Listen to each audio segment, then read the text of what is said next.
Very good afternoon to all. आज हम लोग क्या करने वाले हैं, आज हम लोग कोऑर्डिनेशन कंपाउंड को करने वाले हैं। ठीक है, तो स्टार्ट करते हैं। चैप्टर का फर्स्ट लेक्चर है ये, धीरे धीरे कॉन्सेप्ट बनाते हुए चलेंगे। थोड़ा सा डिस्कस कर लूँ। ये चैप्टर हमारा बहुत इंपॉर्टेंट है क्योंकि काफ़ी अच्छा मार्क्स को वेटेज है इस चैप्टर का। और दूसरी बात, अगर आप इसको समझते हैं तो ये बहुत इजी चैप्टर लगने वाला है, और अगर आप इसको नहीं समझते हैं तो ये सबसे मुश्किल चैप्टर लगेगा आपके जितने भी केमिस्ट्री के चैप्टर हैं। तो इसीलिए मुश्किल और आसान कुछ नहीं होता, सब समझने के ऊपर होता है। अगर आप अच्छे से समझेंगे तो आपको अच्छा लगेगा, अच्छे से नहीं समझ पाते तो आपको मुश्किल लगता। तो मैं पूरा कोशिश करने वाला हूँ कि चैप्टर आपको बहुत अच्छे से समझ आए और काफ़ी अच्छे मार्क्स को गेन कर सकते हैं। ठीक है, पहला जो हमारा होगा वो बेसिकली इंट्रोडक्शन पार्ट के अंदर हम लोग बात करेंगे कि what is coordination compound is all about, what is metal, what is ligand, क्या होते हैं, कितने टाइप्स के लिगेंड्स होते हैं एंड ऑल। उसके बाद से हम धीरे धीरे 3 थ्योरीज है बेसिकली हमारी, VBT theory, CFT theory and Werner's theory. इन तीनों थ्योरी को पढ़ने वाले हैं और लास्ट में आईयूपीएसी नेमिंग को भी सीखने वाले हैं। ठीक है, तो यही कुछ सीक्वेंस रहने वाले हैं हम लोगों का। तो चलिए स्टार्ट करते हैं बेसिकली कि what do you mean bye coordination compound, और ये कोऑर्डिनेशन कंपाउंड आया कैसे, इसका क्या कंसेप्ट है, कैसे समझेंगे आप। तो बिफोर अंडरस्टैंडिंग कोऑर्डिनेशन कंपाउंड मैं थोड़ा सा आपको बताने वाला हूँ 2 सॉल्ट के बारे में। एक को बोलते हैं हम लोग डबल सॉल्ट और एक को बोलते हैं कोऑर्डिनेशन कंपाउंड। तो there is a difference between this, कि क्या डिफरेंस होता है बेसिकली डबल सॉल्ट के बीच और कोऑर्डिनेशन कंपाउंड के बीच। ठीक है, तो उससे पहले अगर मैं बात करूँ कि what do you mean by the addition compound, थोड़ा सा क्लासिफिकेशन है सबसे पहले कि what do you mean by addition compound. ठीक है, इसके नोट्स मिल जाएंगे आपको। ठीक है, चैप्टर्स के नीचे ही जहाँ वीडियोस होगी उसके नीचे नोट्स मिल जाएंगे आपको, तो आप अच्छे से वहाँ से भी देख सकते हैं। देखिए, सबसे पहले क्या होता है कि हमारे पास होते हैं एडिशन कंपाउंड, और इन एडिशन कंपाउंड का हम करते हैं क्लासिफिकेशन। तो what do mean by the addition compound basically कि whenever the 2 or more salt are allowed to mix, जब 2 या 2 से अधिक सॉल्ट को हम मिलाते हैं, ठीक है, कुछ भी हो गया वो, जैसे कि मैंने बोला मेरे पास MgCl हो गया, KCl हो गया, कुछ भी हो गया, तो मैंने क्या किया, 2 सॉल्ट लिया। कंडीशन क्या है कि 2 सॉल्ट होना चाहिए, KCl, MgCl, NaCl, कुछ भी। 2 सॉल्ट लो, दोनों सॉल्ट को मिलाओ, और दोनों सॉल्ट को मिलाने के बाद अगर उनका क्रिस्टलाइन बनता है, that is called addition compound. Simple way में याद रख लेना कि whenever 2 or more salt mixed in a fixed proportion and allowed to crystalline, then new type of compound is form is known as addition compound. कि जब भी 2 salt को मिलाते हैं और मिला के क्रिस्टलाइन बनाते हैं तो उससे एक नया कंपाउंड बनता है, that compound is known as addition compound. And these addition compound are further classified into 2 type, that is double salt and coordination compound and coordination compound. तो हमारा पूरा फोकस कहाँ पे रहने वाला है, कोऑर्डिनेशन कंपाउंड के ऊपर। बट ये डिफरेंस आपको पता होना चाहिए कि what is double salt and what is coordination compound. ध्यान से समझना। अभी क्या पढ़ा कि 2 सॉल्ट लिया और दोनों सॉल्ट को मिला के एक क्रिस्टल बनाया, नया क्रिस्टल। वो जो नया क्रिस्टल बना that is called addition compound. अब अगर जो क्रिस्टल बना है उसको मैं हाइड्रोलिसिस करूं, मतलब पानी के साथ ट्रीट करूं, एक्वस के साथ ट्रीट करूं, अगर वो कंप्लीटली डिसोशिएट हो जाएंगे, 100% आयोनाइज्ड हो जाएंगे, टूट जाएंगे, then this is known as double salt. और अगर डबल सॉल्ट नाम से ही सजेस्ट हो रहा है ना कि वो सॉल्ट जो है वो पानी में जाके टूट जाएंगे, तो डबल बनाएंगे, ठीक है, पूरी तरह से आयोनाइज्ड हो जाएंगे, that is called double salt. और कोऑर्डिनेशन कंपाउंड कौन से होते हैं, जो पानी में जाके 100% आयोनाइज्ड नहीं होंगे, that is called coordination compound. तो ये डेफिनेशन यहाँ पे बहुत अच्छे से समझने की जरूरत था। Those addition compound which are stable in crystalline form, these are the, इसकी डेफिनेशन अगर मैं लिखूं तो they are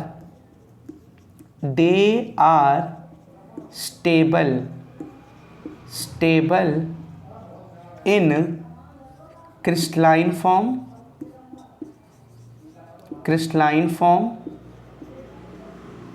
as well as in aqueous solution। ये क्रिस्टलाइन फॉर्म में भी स्टेबल होते हैं और एक्वस सॉल्यूशन में भी बहुत ज़्यादा क्या होने वाले हैं, स्टेबल होने वाले हैं। इसका मतलब यानी they do not gate 100% ionised. क्या इससे पता लगा? पहला पॉइंट तो ये, सेकंड पॉइंट क्या पता लगा? They do not gate 100% ionised. ठीक है, ये 100% आयोनाइज्ड नहीं होते हैं, याद रखना है इस चीज़ को। और उसके उल्टा अगर मैं यहाँ पे देखूँ तो ये क्या हो जाएगा कि they are stable in crystalline form but when they are treated with water in aqueous solution, तो ये इनका 100% आयोनाइज्ड हो जाएगा। ठीक है, तो इनका 100% आयोनाइजेशन हो जाता है, इनका आयोनाइजेशन हो जाता है। ठीक है, तो अगर कोई पूछे व्हाट इज डबल सॉल्ट, तो इसकी डेफिनेशन आप क्या देने वाले हैं? Those addition compound which are stable in crystalline form and get 100% ionized in aqueous medium is called double salt. Example देखें, चलिए एग्जाम्पल देखते हैं। जैसे सबसे बेस्ट एग्जाम्पल है जो आप लैब में भी करते हैं, वो किसका एग्जाम्पल आप लेते हैं? मोहर सॉल्ट का। किसका लेते हैं? मोहर सॉल्ट का। तो देखिए मोहर सॉल्ट में क्या होता है, एग्जाम्पल के अंदर लिखूं मोहर सॉल्ट। ये आपको याद होना चाहिए क्योंकि आपके ये प्रैक्टिकल्स में भी यूज़ होने वाला है। तो मोहर सॉल्ट आपको पता होना चाहिए कि मोहर salt is a double salt और कोऑर्डिनेशन कंपाउंड, पूछा जाता है आप लोगों से बार बार। तो मोहर सॉल्ट क्या होता है? फेरस सल्फेट FeSO4 एक सॉल्ट है, इसको अमोनियम सल्फेट के साथ ट्रीट करो। दूसरा सॉल्ट बताया था ना, एक सॉल्ट और दो सॉल्ट मिलकर एडिशन कंपाउंड बनाते हैं। तो पहला सॉल्ट कौन है? Ferrous sulphate. इसको आप ट्रीट करिए अमोनियम सल्फेट के साथ। अमोनियम सल्फेट क्या होता है? NH4 2 SO4। तो इन दोनों को मिला के क्रिस्टलाइन बनेगा न्यू कंपाउंड जिसको बोलेंगे एडिशन कंपाउंड। उसके बाद से अगर मैं इसका हाइड्रोलिसिस कर दूं, क्या कर दूं? हाइड्रोलिसिस 6H2O हाइड्रोलिसिस कर रहा हूं मैं। तो अगर मैं इसको हाइड्रोलिसिस कर रहा हूँ तो देखिए क्या प्रोडक्ट मेरे को यहाँ पे मिलने वाला है। जैसे मैं इसको हाइड्रोलिसिस करूँगा what will get? We get FeSO4 dot NH2SO4 NH4 ammonium sulphate dot 6H2O dot 6H2O। This is known as Mohr salt.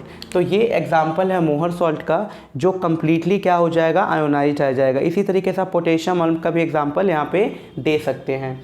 तो डबल सॉल्ट के अंदर आपको क्या एग्जाम्पल देना? दो सॉल्ट लिया आपने, इसका हाइड्रोलिसिस किया तो ये ब्रेक हो जाएगा। ठीक है, तो इस तरीके से आप बता सकते हैं इसके एग्जाम्पल्स को। लेकिन जो कोऑर्डिनेशन कंपाउंड था वहाँ पे ऐसा कोई भी केस नहीं हो रहा है। जैसे कि एक एग्जाम्पल ले लें कोऑर्डिनेशन कंपाउंड का भी, चलिए ले लेते हैं एक एग्जाम्पल। तो अगर मैं इसका एग्जाम्पल लूँ तो जैसे मैंने बोला कि लेटेस्ट एज्यूम, अभी नेमिंग तो आप सीखोगे कोऑर्डिनेशन कंपाउंड की, अभी एग्जाम्पल के लिए कंसीडर करते हैं, नेमिंग तो आप धीरे धीरे सीखोगे।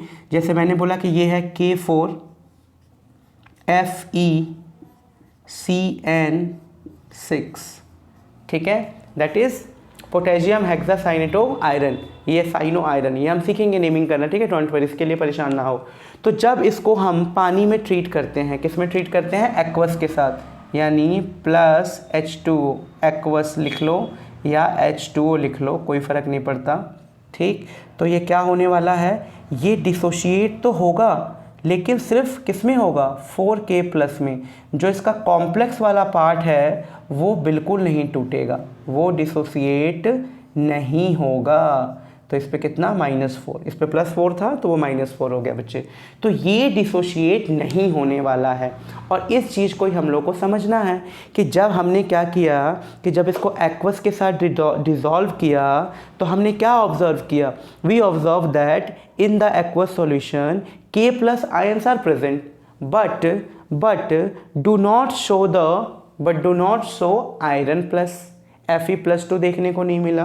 तो इससे पता लगता है कि ये जब वाटर में इसको ट्रीट किया गया तो ये अलग अलग नहीं टूटा। अगर ये पानी में आयोनाइज्ड हो जाता तो आपको K+ के साथ साथ Fe+2 भी देखने को मिलता। तो इसमें क्या हुआ कि ये पूरा पार्ट एक साथ रहा, ये कॉम्प्लेक्स पूरा एक साथ रहा, ये कॉम्प्लेक्स नहीं टूटा। And that is the example of coordination compound. तो इस चीज़ से आपको यहाँ पे याद रखना है कि ये कोऑर्डिनेशन कंपाउंड क्या है और क्या नहीं है। तो आई होप आपको ये अच्छे से समझ आ गया होगा कि what do mean by the addition compound, और ये क्या होता है हम लोग का डबल सॉल्ट, और क्या होता है कोऑर्डिनेशन कंपाउंड, और बेसिकली कोऑर्डिनेशन कंपाउंड में हम लोगों को क्या पढ़ना है। तो थोड़ा सा आइडिया मिला होगा यहाँ पे आपको, बिल्कुल ठीक है। तो चलिए स्टार्ट करते हैं अब नेक्स्ट टॉपिक से अपना, दैट इज़ हमें तो कोऑर्डिनेशन के अंदर ही पढ़ना है सब कुछ। तो अब कोऑर्डिनेशन को पूरे अच्छे से स्टार्ट करते हैं, क्योंकि हमने एक इंट्रोडक्शन ब्रीफ पढ़ लिया कि कोऑर्डिनेशन का मतलब होता है क्या, ठीक है। अब ये समझ गए हैं तो काफ़ी अच्छे से चीज़ें को समझ सकते हैं, ठीक। चलिए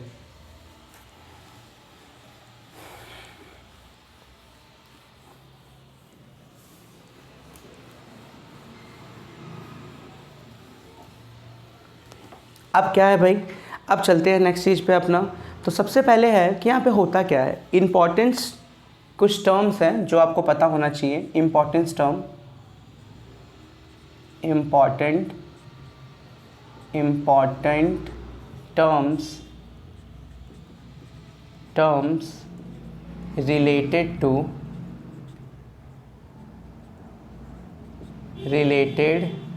to coordination compound.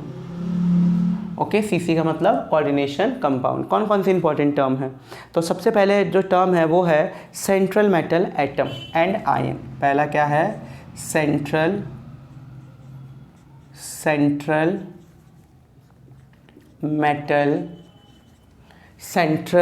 Metal atom और भी से आयन एंड आयन, कुछ भी कह लीजिए, दोनों हैं। दूसरा है जो इम्पॉर्टेंट टर्म है बच्चे, वो है लीगेंड, तो पढ़ते हैं वन बाय वन, दोनों को समझते हैं कि होता क्या है, फिर आगे इसी पे कहानी जाने वाली है सारी की सारी कि ये क्या होते हैं और क्या या नहीं होते हैं, ठीक है। तो चलिए एक चीज़ ध्यान से समझें आप। सबसे पहले अगर मैं बात करूं डी ब्लॉक एलिमेंट्स की, तो ये जो है ना पूरा का पूरा, ये क्या है, ये एक तरह का मेटल और लीगेंड की केमिस्ट्री है। मेटल और लीगेंड की क्या है, केमिस्ट्री है। मतलब अगर कोई पूछे व्हाट इज़ कोऑर्डिनेशन कंपाउंड, तो एक तो मैंने तब बताया आपको क्या होता है कोऑर्डिनेशन कंपाउंड, और इन शॉर्ट अगर याद करना हो तो आप सीधा रख लें कि मेटल और लीगेंड की केमिस्ट्री को ही बोलते हैं कोऑर्डिनेशन कंपाउंड। ओके, मेटल और लीगेंड की केमिस्ट्री को ही बोलते हैं कोऑर्डिनेशन कंपाउंड। कैसे, देखिए ध्यान से, जो लीगेंड होगा वो इलेक्ट्रॉन रिच होता है। मतलब लीगेंड की क्या खासियत होती है, दे आर इलेक्ट्रॉन रिच। तो अगर ये इलेक्ट्रॉन रिच है तो ये किसका काम करेगा, इलेक्ट्रॉन डोनर का। किसका काम करेगा, इलेक्ट्रॉन डोनर का। तो ये इलेक्ट्रॉन को क्या करेगा, डोनेट करना चाहेगा। इलेक्ट्रॉन को डोनेट करेगा, इसीलिए इसको हम क्या बोलेंगे, लेविस एसिड या लेविस बेस। तो जो इलेक्ट्रॉन को एक्सेप्ट करते हैं that is called Lewis acid, तो जो इलेक्ट्रॉन को डोनेट करते हैं उनको क्या बोलेंगे, Lewis base.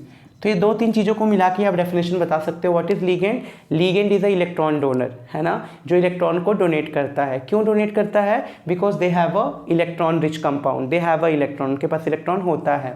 Okay, and they are also known as Lewis base.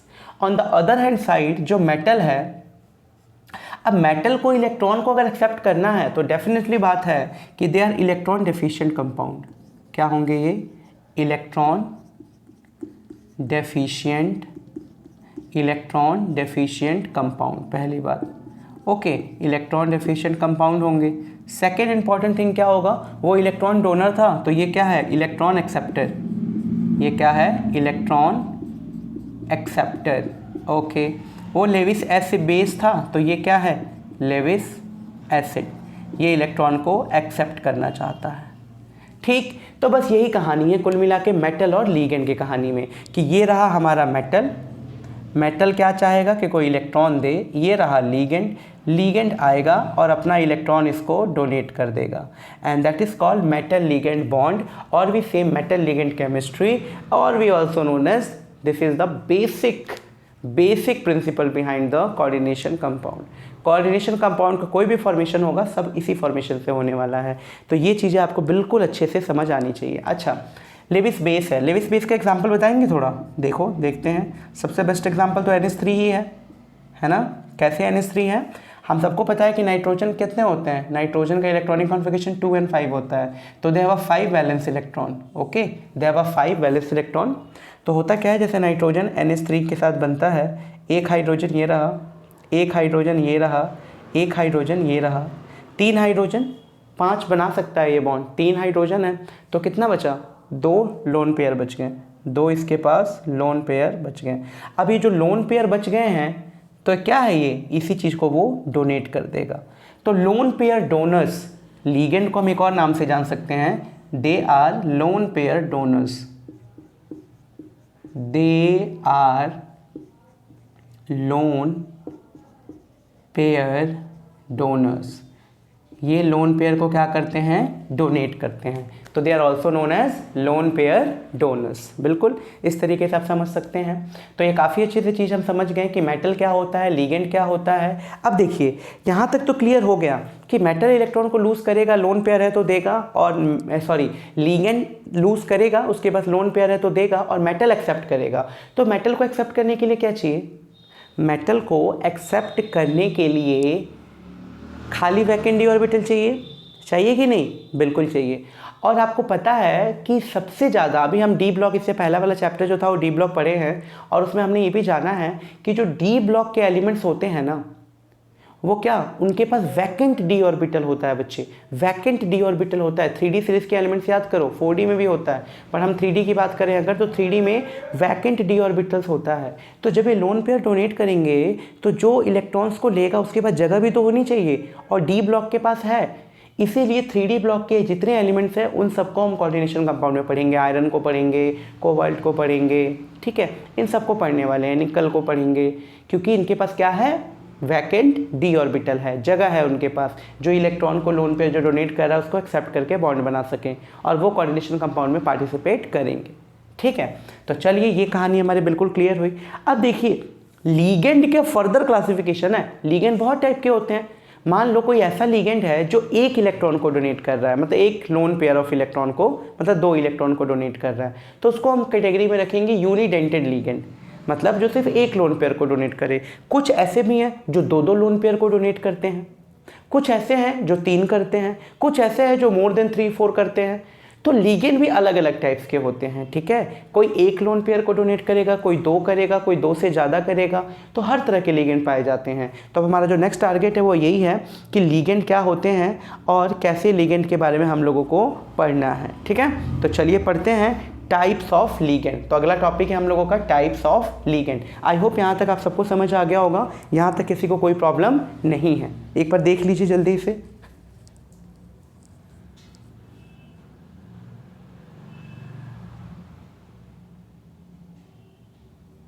ठीक है, चलिए तो अब चलते हैं आगे, कहानी बढ़ाते हैं अपनी। अब है हमारा टाइप ऑफ लीगेंड, कि लीगेंड से कितने टाइप होते हैं।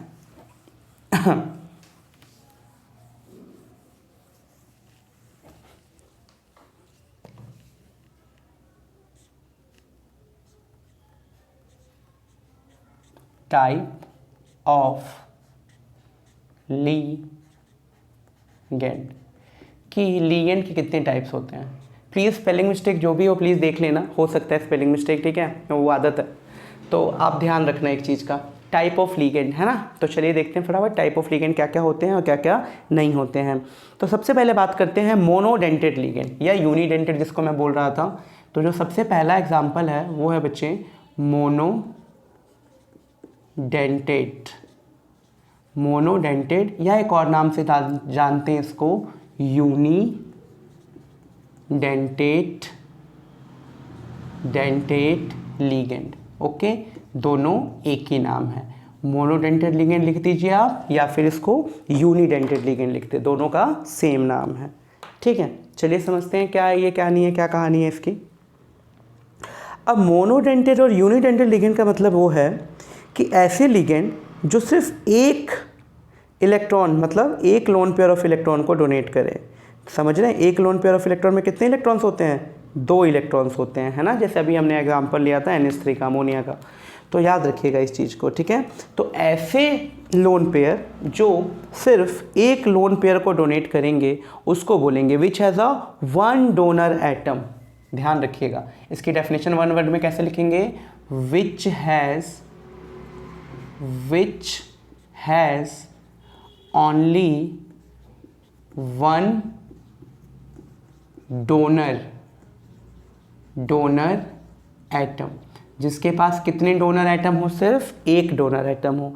तो जिसके पास सिर्फ एक डोनर एटम होगा उसको हम कौन सी कैटेगरी में रखने वाले हैं, मोनोडेंटेड लिगेंड की कैटेगरी में रखने वाले हैं। जैसे कि कुछ नाम लिख देता हूँ फटाफट, और ऐसे एक सीक्वेंस भी बना लीजिएगा, दिस इज़ लीगेंड, और इसको नाम क्या बोलते हैं, तो यहाँ पे नेम, और यहाँ पे मैं बताने वाला हूँ कि इस पर चार्ज कितना होता है। ये सभी चीज़ें काम आने वाली हैं। जब हम IUPAC नेमिंग लिखेंगे तो हमें नाम पता होना चाहिए, चार्ज पता होना चाहिए, तो मैं यहीं पे सबका बताने लग जाता हूँ, ठीक है। तो सबसे पहले मोनोडेंटेड और यूनिडेंटेड लिगेंड के बारे में क्या समझा हम लोगों ने, which has only one donor atom, जिसके पास सिर्फ एक डोनर एटम हो। अब देखते हैं इसके एग्जाम्पल्स में, जैसे कि हमारे पास है NH3। सबसे पहला एग्जाम्पल लेते हैं हम लोग NH3। तो आपको पता है NH3 अभी बना के दिखाया था मैंने कि NH3 पे एक लोन पेयर होता है पूरा का पूरा, तो वो लोन पेयर को डोनेट करेगा NH3, है ना। तो ये क्या हो जाएगा पूरा का पूरा हम लोगों का कि यहाँ पे एक ही डोनर है NH3 में। ध्यान से देखो, नाइट्रोजन के पास ही है ना, सिर्फ नाइट्रोजन ही तो है जिसके पास है एक लोन पेयर, तो सिर्फ नाइट्रोजन डोनेट कर सकता है। तो सिर्फ यहाँ पे एक ही एटम है जो डोनेट कर सकता है, दैट इज नाइट्रोजन। और इसका नाम क्या रखते हैं हम लोग, अमाइन। ध्यान रखिएगा, AMMINE, अमीन। और इस पे चार्ज कितना होता है बच्चे, ये यूनिडेंटेड है ना, तो यूनिडेंटेड पे कितना चार्ज होने वाला है, ध्यान रखिए, इस पे हमारा कोई भी चार्ज नहीं होता, तो दैट इज 0 चार्ज होता है। अब देखिए एक एग्जांपल लेते हैं वाटर का। अब वाटर देखिए, मैं यहाँ बना के भी दिखा देता हूँ, जैसे ये रहा O, ये रहा H, ये रहा H। अब आप ध्यान से देखिए, ऑक्सीजन के कितने होते थे वैलेंस इलेक्ट्रॉन, 6, क्योंकि ऑक्सीजन का इलेक्ट्रॉनिक कॉन्फ़िगरेशन कितना होता है, 8 होता है ना, 2 and 6, तो 6 होते हैं। 6 में इसने 2 बॉन्ड बना लिए, अब 4 इलेक्ट्रॉन बच गए। 4 इलेक्ट्रॉन का मतलब 2 लोन पेयर बच गए। तो यहाँ पे ऑक्सीजन है, तो यहाँ पे क्या बच रहा है बच्चे, लोन पेयर बच रहा है। ध्यान से आ रहा है समझ, तो यहाँ पे क्या हो जाएगा, लोन पेयर। तो यहाँ पे कौन सा आइटम है जो डोनेट कर रहा है, सिर्फ ऑक्सीजन। मैंने लिखा है which has only one donor atom, please confuse मत होना इस चीज़ को कि यहाँ पे 2 इलेक्ट्रॉन मतलब 4 लोन पेयर हैं, मतलब 2 लोन पेयर में 4 इलेक्ट्रॉन है और यहाँ पे सिर्फ 1 लोन पेयर था। मैं बात उसकी नहीं कर रहा हूँ, ऑक्सीजन की बात वो अलग है। मैं बात क्या कर रहा हूँ कि which has only one donor atom देख रहे हैं कि जैसे N और H में N ही डोनेट कर सकता था, तो 1 डोनर एटम। O और H में कौन डोनेट कर सकता है, O, तो it has only 1 donor atom. और इसका नाम क्या होता है, एक्वा। इसको क्या बोलते हैं बच्चे, एक्वा। और इस पे चार्ज कितना होता है, न्यूट्रल कंपाउंड है ये भी, तो इस पे चार्ज होता है 0। ओके, अब आइए एक और एग्जांपल लेते हैं साइनाइड का, ठीक है। अब एग्जांपल लेते हैं हम लोग साइनाइड का, कि साइनाइड का क्या एग्जांपल है भाई, तो दिस इज Cn नेगेटिव। ध्यान दीजिएगा, दिस इज Cn नेगेटिव। तो Cn नेगेटिव का क्या कहानी है, आपको पता है, ये रहा C और इनके बीच होता है ट्रिपल बॉन्ड N, और नेगेटिव चार्ज कहाँ होता है, कार्बन पे होता है। अब आप ध्यान से देखें थोड़ा, क्या कहानी है, कहानी ये है कि नाइट्रोजन के पास होते हैं 5। अब 5 में इसने 1 2 3 बॉन्ड तो बना लिया। नाइट्रोजन के पास टोटल कितने होते हैं, 2 and 5, 7 एटॉमिक नंबर होता है ना, तो 5 वैलेंस इलेक्ट्रॉन होते हैं। तो 5 में इसने 3 बॉन्ड बना लिए। अब इसके पास 2 इलेक्ट्रॉन्स बच गए, ये रहा 2 इलेक्ट्रॉन्स। ओके, अब इस साइनाइड के पास आ जाइए, कार्बन कितने बॉन्ड बना सकता है भाई, तो कार्बन बना सकता है 4 बॉन्ड। कार्बन कितने बॉन्ड बना सकता है, यहाँ पे कार्बन बना सकता है टोटल 4 बॉन्ड। इस चीज़ को आप ध्यान से समझिएगा कि कार्बन जो बॉन्ड बना रहा है टोटल, वो total number of bond carbon कितना बना सकता है, तो कार्बन बना सकता है सिर्फ 4 बॉन्ड। अब हुआ क्या इन 4 बॉन्ड में भाई, इन 4 बॉन्डों में क्या कहानी हो गई, तो इन 4 बॉन्डों में ये कहानी हो रही है कि इस पे एक नेगेटिव चार्ज है, इस पे लोन पेयर है। यानी अगर मैं बोलूँ तो इसके पास भी लोन पेयर है, ये रहा, कार्बन के पास भी लोन पेयर है। अब बात आएगी डोनेट करने की कि कौन डोनेट करेगा यहाँ पे।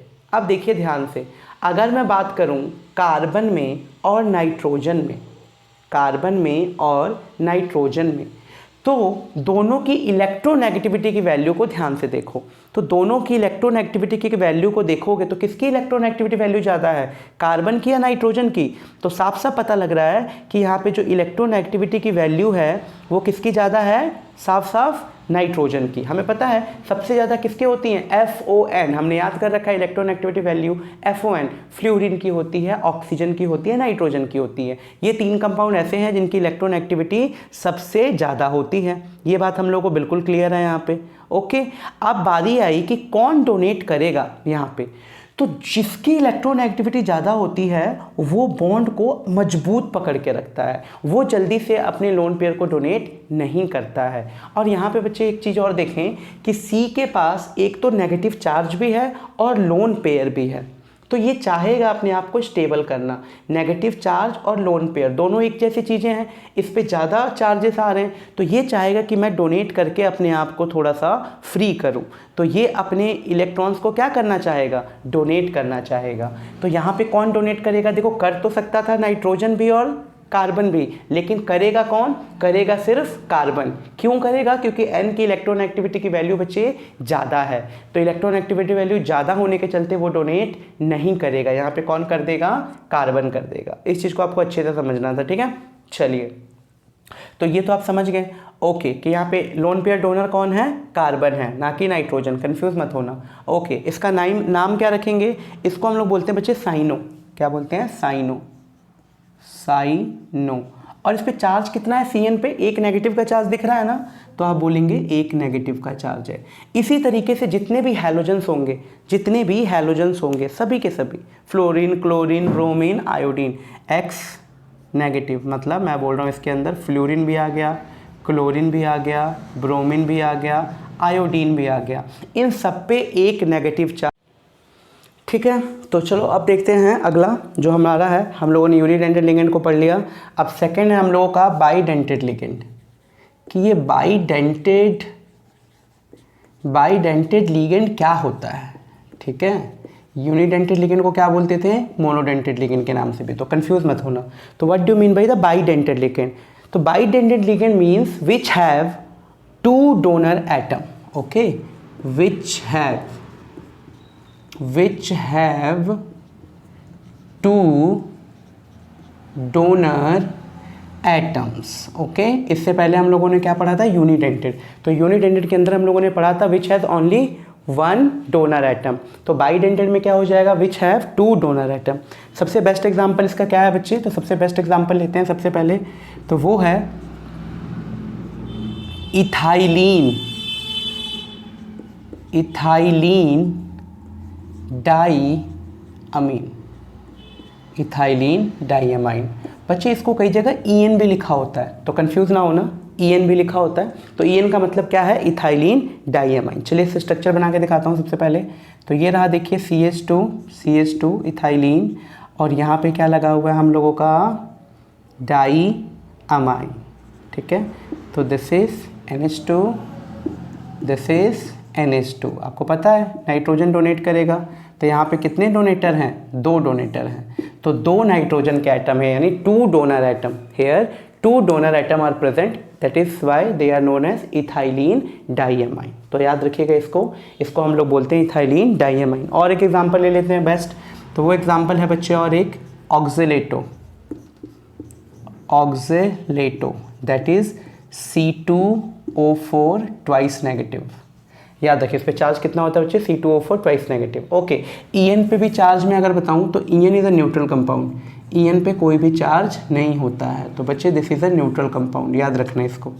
अब C2O4 का स्ट्रक्चर बना के देखो कैसे बनेगा, C2O4 का स्ट्रक्चर, COO नेगेटिव, तो यहाँ पे ध्यान से देखिए, यहाँ पे 2 ऑक्सीजन के डोनर एटम हैं, तो they are the example of bidentate ligand. तो ये कुछ एग्जाम्पल है हमारे बाईडेंटेड लिगेंड के। एक और होता है बच्चे, वो बड़ा इंपॉर्टेंट है, थोड़ा उसको ध्यान रखना है आपको, आ जाता है कभी कभी, क्योंकि पेपर में जो आता है नाम उसका वो अजीब, तो आप कंफ्यूज हो जाएंगे कि अरे ये क्या आ गया, ये तो हमने किया नहीं। इसीलिए आपको ये पता होना चाहिए बच्चे, पहले मैं नाम लिखता हूँ, फिर लिखता हूँ कंफ्यूजिंग नाम भी उसका जो पेपर में आता है। वैसे इसका नाम है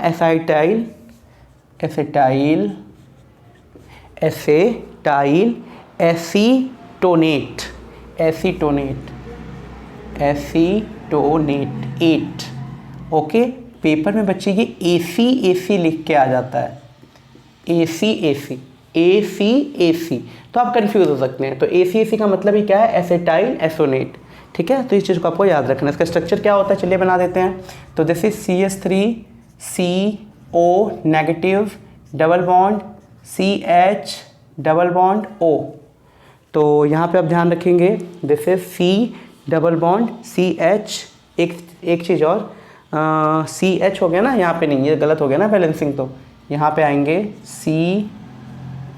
अब ठीक है, CH3CO negative double bond CHCO CH3, तो ये आपका बिल्कुल सही स्ट्रक्चर है। यहाँ पे -1 दिख रहा है, तो यानी इसका चार्ज कितना होने वाला है बच्चे, इसका चार्ज हो जाएगा -1। तो आप चार्ज का भी थोड़ा सा ध्यान रखना। तो this is all about bidentate ligand कि बाइडेंटेड लिगेंड क्या होते हैं और क्या क्या इसको हमें इसके बारे में पढ़ना था।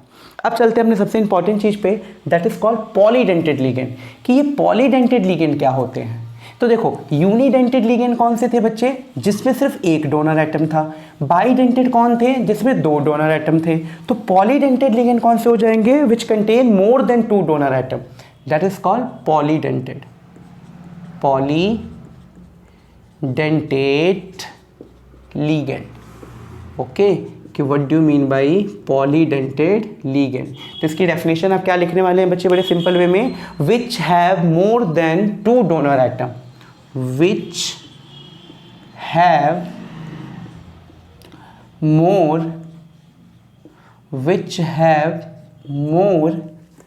देन 2 डोनर एटम, जिसमें 2 या 2 से ज़्यादा डोनर एटम होंगे उसको हम लोग बोलेंगे बच्चे पॉलीडेंटेड लिगेंड। इसका सबसे बेस्ट एग्जाम्पल है EDTA, बहुत सुना होगा आपने और आपको ये पता भी होना चाहिए कि ये EDTA क्या है। इस पर चार्ज होता है बच्चे -4 का। अभी सब देखेंगे, स्ट्रक्चर बनाएंगे। तो सबसे पहले इसका नाम का बात कर लें कि इसको बोलते क्या हैं।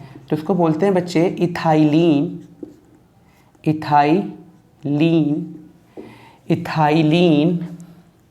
डाइअमाइन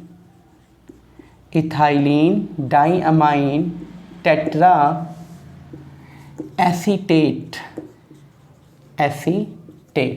तो इथाइलीन डाइअमाइन टेट्रा एसीटेट। चलिए इसका स्ट्रक्चर बना के देखते हैं सबसे पहले। तो ये रहा हम लोग का इथाइलीन CH2 और यहाँ पे क्या है बच्चे, यहाँ पे लग गया है N, इथाइलीन डाइअमाइन बन गया। और इन N के ऊपर क्या लगा हुआ है बच्चे, तो टेट्रा एसीटेट एसिड, यानी CH3CO नेगेटिव, यहाँ भी CH3CO नेगेटिव। सेम वे में यहाँ पे बच्चे CH3COO नेगेटिव और यहाँ पे भी CH3COO नेगेटिव। तो ये बेस्ट एग्जांपल है टेट्रा एसीटेट एसिड का। ध्यान से देखिए, यहाँ पे डोनर एटम कितने हैं बच्चे, एक ऑक्सीजन है जो डोनेट कर सकता है लोन पेयर को, ये रहा ऑक्सीजन, ये रहा ऑक्सीजन, तो 4 ऑक्सीजन। और यहाँ पे क्या है बच्चे, एक नाइट्रोजन और एक नाइट्रोजन यहाँ। तो यहाँ पे डोनर एटम देखें तो डोनर O एटम, ऑक्सीजन के कितने डोनर एटम है बच्चे, 4। और नाइट्रोजन के कितने एटम हैं, डोनर नाइट्रोजन एटम, ये कितने हैं बच्चे, 2। तो टोटल डोनर एटम कितने हो गए, 6। यानी ये 6 लोन पेयर को डोनेट कर सकते हैं। EDTA कितने लोन पेयर को डोनेट कर सकते हैं, 6 लोन पेयर को डोनेट कर सकते हैं, ध्यान रखिएगा। और इस पर चार्ज कितना होता है, 4, 1 charge, 2 charge, 3 charge, 4 charge, oxygen के ऊपर चार्ज लगा है, तो दैट इज़ 4 चार्ज। तो टोटल चार्ज होते हैं बच्चे यहाँ पे 4। तो ये हम लोगों को पॉलीडेंटेड लिगेंड के अंदर अच्छे से याद रखना है कि पॉलीडेंटेड लिगेंड क्या होता है और क्या नहीं होता। और ये सबसे बेस्ट एग्जाम्पल है जो आपको अच्छे से पता होना चाहिए, ठीक है। चलिए अब हमारे 2-3 और बच गए हैं, पॉलीडेंटेड हो गया, यूनिडेंटेड हो गया, बाइडेंटेड हो गया। अब एम्बिडेंट लिगेंड और चिलेटिंग लिगेंड, 2 चीज़ें और रह गई हैं, बड़ी इंपॉर्टेंट है, उनको करना है बस और फिर हमारा काम खत्म, ठीक है। तो चलिए देखते हैं फटाफट कि क्या होते हैं क्या नहीं होते हैं। तो सबसे पहले बात करते हैं हम लोग 4th number, that is ambident ligand.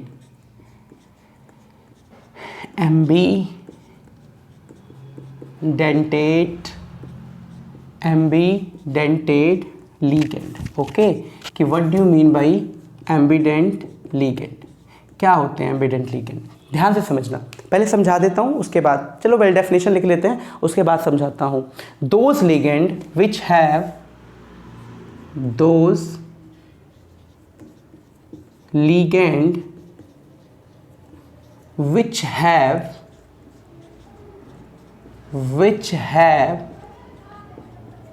two donor atom, but at a time only one can donate lone pair. मतलब ऐसे लिगेंड जिसमें दो एटम होते हैं और दोनों एटम के पास कैपेबिलिटी होती है कि वो डोनेट कर दें अपने लोन पेयर को, लेकिन at a time only one ligand can donate there lone pair. समझ रहे हैं बात? मतलब जैसे कि साइनाइड था तो कार्बन भी है नाइट्रोजन भी है, दोनों को पास कैपेबिलिटी है डोनेट करने की, लेकिन एक समय पे या तो कार्बन करेगा या नाइट्रोजन करेगा, दोनों एक साथ नहीं करेंगे। ठीक है, तो ध्यान से समझिएगा इस चीज़ को। एग्जाम्पल के लिए जैसे मैं लिखूँ तो बच्चे जैसे मेरे पास ये मेटल है, मान लो साइनाइड का C डोनेट कर रहा है तो इसको बोलेंगे साइनो। और ये भी हो सकता है कि मेटल को कौन डोनेट कर रहा है? नाइट्रोजन, तो इसको क्या बोलते हैं बच्चे? आइसोसाइनो। याद रखना इस चीज़ को। और एग्जांपल ले लें, चलिए एक और बेस्ट एग्जांपल लेते हैं हम लोग। ये मेटल है, मेटल को कौन डोनेट कर रहा है? जैसे NO2 है ना, तो अगर NO2 के केस में N डोनेट कर रहा है, N अगर कौन डोनेट कर रहा है? N डोनेट कर रहा है, तो इसको बोलेंगे बच्चों नाइट्रो। क्या बोलेंगे? नाइट्रीटो, या इसको क्या बोलेंगे? नाइट्रो। याद रखना, इसको हम लोग बोलेंगे नाइट्रो। और अगर ऐसा हुआ बच्चे कि यहाँ पे ऑक्सीजन डोनेट कर रहा है, कौन डोनेट कर रहा है? ऑक्सीजन। अगर ऑक्सीजन डोनेट कर रहा है तो इसको बोलेंगे हम लोग बच्चे नाइट्रीटो।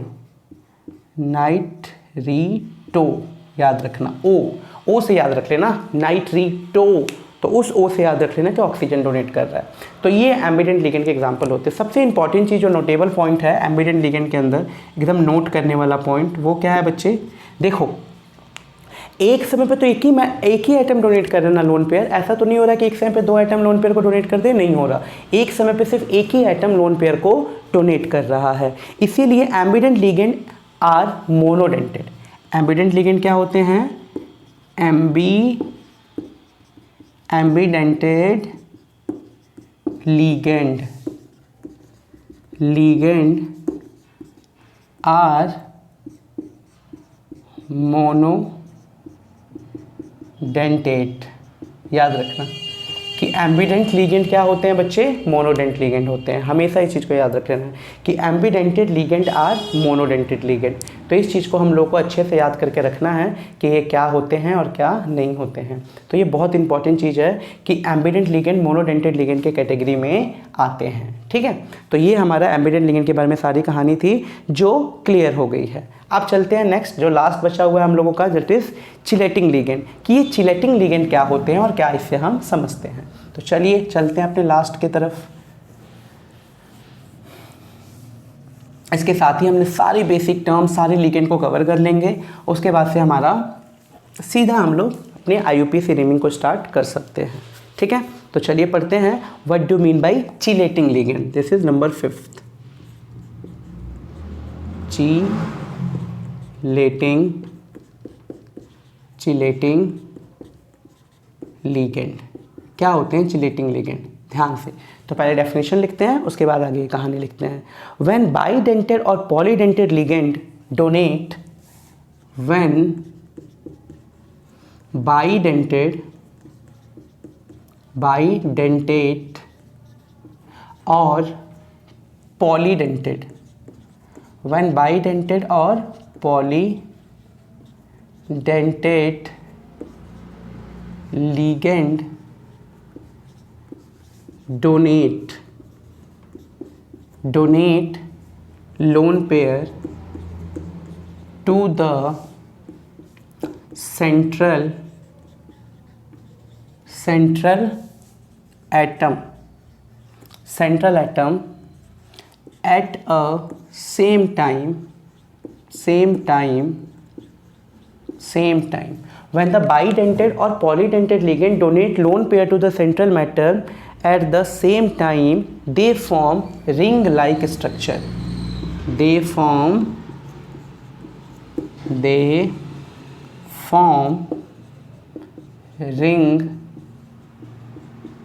like structure. Ring like structure. This is known as chelating effect. देखो कितनी अच्छी चीज़ है कि जब भी बाईडेंटेड और पॉलीडेंटेड, याद रखना मोनोडेंटेड यूनिडेंटेड नहीं, क्योंकि वो सिर्फ एक ही लोन पेयर को डोनेट कर सकते हैं। तो जब भी बाईडेंटेड, जहाँ पे दो एटम हो डोनेट करने के लिए, बाईडेंटेड हो या पॉलीडेंटेड हो, जब ये डोनेट करते हैं अपने लोन पेयर को, पॉलीडेंटेड या बाईडेंटेड, एक ही समय पे, तो एक रिंग टाइप का स्ट्रक्चर बना लेते हैं। उसी रिंग टाइप स्ट्रक्चर को हम बोलते हैं चिलेटिंग लिगेंड। ठीक है, चलिए देखते हैं फटाफट कैसे बनता है। तो मैंने बोला लेट अस अज्यूम, एक एग्जांपल कंसीडर कर रहे हैं, जैसे कॉपर +2 है और यहाँ पे इथाइलिन डाइएमाइन, दोनों बगल से क्या आने वाला है बच्चे, इथाइलिन डाइएमाइन। तो ये रहा हम लोगों का ethylene diamine, this is CH2, this is CH2। यहाँ पे आप इथाइलिन डाइएमाइन है, मतलब NH2 NH2। ओके, इसके पास भी लोन पेयर, इसके पास भी लोन पेयर। ये अपने लोन पेयर को ऐसे डोनेट करेगा, ये अपने लोन पेयर को ऐसे डोनेट करेगा। मान लो एक और है मेरे पास CH2, यहाँ पे इसके पास क्या है बच्चे, NH2, इसके पास भी क्या है, NH2। लोन पेयर हैं इनके पास, ये भी डोनेट करेगा, ये भी डोनेट करेगा। तो ये एक तरह का रिंग टाइप स्ट्रक्चर बना लेते हैं। इसी रिंग टाइप स्ट्रक्चर को हम बोलते हैं चिलेटिंग लिगेंड। याद रखना एक और चीज़, जितने नंबर ऑफ डोनर आइटम ज़्यादा होंगे उतना अच्छा है ना। यहाँ डोनर आइटम कितने दिख रहे हैं, 2 यहाँ 2 यहाँ 4। अगर मैं EDTA की बात करता हूँ, EDTA की, तो वहाँ कितने डोनर आइटम दिखते हैं, 6 दिखते है ना। तो इस चीज़ को आपको याद रखना है। तो 2-3 चीज़ें इसमें भी नोटेबल है, वो लिख लीजिए। Monodentate ligand can not show ring type structure, वो कभी दिखाई नहीं सकते है ना, क्योंकि वो सिर्फ एक ही आइटम होते हैं। और यहाँ पे क्या चाहिए, कम से कम 2 या 2 से ज़्यादा। तो पहला नोटेबल चीज़ कि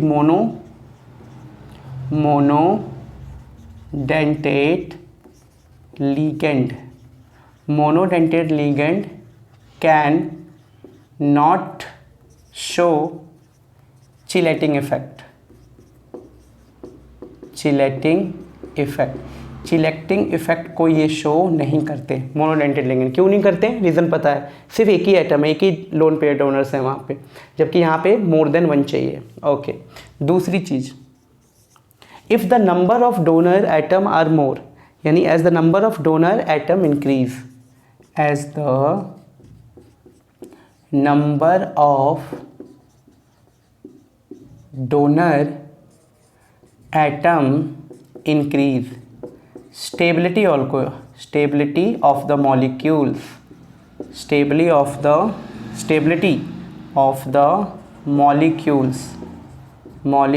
also increase। कैसे, देखिए अगर मैं EDTA की बात करूं, EDTA, तो EDTA पे क्या था बच्चे, यहाँ पे टोटल डोनर आइटम कितने थे, डोनर आइटम 6 थे, 2 नाइट्रोजन के और 4 ऑक्सीजन के। तो ये ज़्यादा स्टेबल होगा as compare to ethylene diamine. क्यों, क्योंकि यहाँ पे डोनर आइटम सिर्फ इथाइलिन डाइएमाइन में कितने होते हैं, इथाइलिन डाइएमाइन में सिर्फ बच्चे 2 होते हैं। तो याद रखना है, यहाँ पे इथाइलिन डाइएमाइन में सिर्फ डोनर आइटम 2 हैं और EDTA में डोनर आइटम 6 हैं। तो as the number of donor atom increase, stability of the molecule is also increase. तो ये था पूरा का पूरा हम लोगों का चिलेटिंग लिगेंड के बारे में। ठीक है, तो इस चीज़ को हम लोग बोलेंगे कि ये हो गया हमारा चिलेटिंग लिगेंड का सबसे बेस्ट एग्जाम्पल। ठीक है, तो ये चीज़ हमारी कंप्लीट होती है इसी के साथ, और इसी के साथ हम लोगों ने जितने भी थे उन सबको हम लोगों ने कवर कर लिया। ठीक है, तो यही था टाइप ऑफ लिगेंड के अंदर कि क्या होता है और क्या नहीं होता है, कि कितने तरह के लिगेंड्स होते हैं, उन सभी लिगेंड्स को कवर किया। तो आई होप आपको अच्छे से समझ आया होगा। नेक्स्ट वीडियो लेके आऊँगा, उसके अंदर मैं IUPAC नेमिंग वगैरह इन सबको समझाने वाला हूँ, क्योंकि आपका बेसिक मजबूत हो चुका है। आप इसको अगर कर लोगे, तो अगर बेसिक मजबूत हो जाएगा तो आप बड़े अच्छे से IUPAC नेमिंग को समझ सकते हैं, कर सकते हैं, और आगे कोऑर्डिनेशन केमिस्ट्री में जितना भी पोर्शन रह रहा है, थ्योरी जो भी आएंगी, VVT, CFT या वॉर्नर्स थ्योरी, सबको समझ जाओगे, क्योंकि आपको बेसिक पता लग गया है कि लिगेंड क्या होते हैं, मेटल्स क्या होते हैं, टाइप्स ऑफ लिगेंड क्या होते हैं, चिलेटिंग इफेक्ट क्या होता है, सब कुछ पता लग गया है। ठीक है, तो थैंक यू, मिलते हैं नेक्स्ट वीडियो में और फिर आगे उसको कंटिन्यू करते हैं।